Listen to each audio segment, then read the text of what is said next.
பாருங்கள், ஆலமரத்தோட ஆலம்பழம் இது. இப்போ தான் காய் வந்து பழமாயிட்டுருக்கு.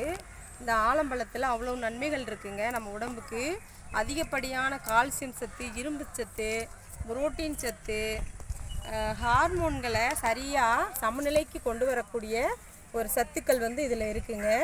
ஹார்மோன்கள் வந்து சரியாக சுரந்தாதான் கர்ப்பப்பை பிரச்சனை இல்லாமல் அவங்களுக்கு குழந்தை பேர் கிடைக்கிறதுக்கு ஒரு வாய்ப்பு இருக்கும். அந்த குழந்தை பேர் கிடைக்கிறதுக்கான வாய்ப்பு வந்து இந்த ஆலம்பழங்களை சாப்பிடும்போது அவங்களுக்கு கிடைக்கும். அப்புறம் கண்ணுக்கு முடியெலாம் நல்லா வளரும், கண் பார்வை நல்லா தெரியும். பாருங்கள், இந்த ஆலம்பழத்தில் இந்த மாதிரி குட்டி குட்டியாக இருக்கும் பாருங்கள். அத்திப்பழத்தில் இருக்கிற மாதிரியே அதோட விதைகள் வந்து இப்படி இருக்கும். அதனால தான் இது வந்து அதிகப்படியாக ஒரு மருத்துவ குணமிக்க ஒரு மரங்க. இந்த ஆலமரம், அரச மரம் இதெல்லாம் வந்து ஒரே ஒரு தன்மையுடைய ஒரு மூலிகை மரங்க.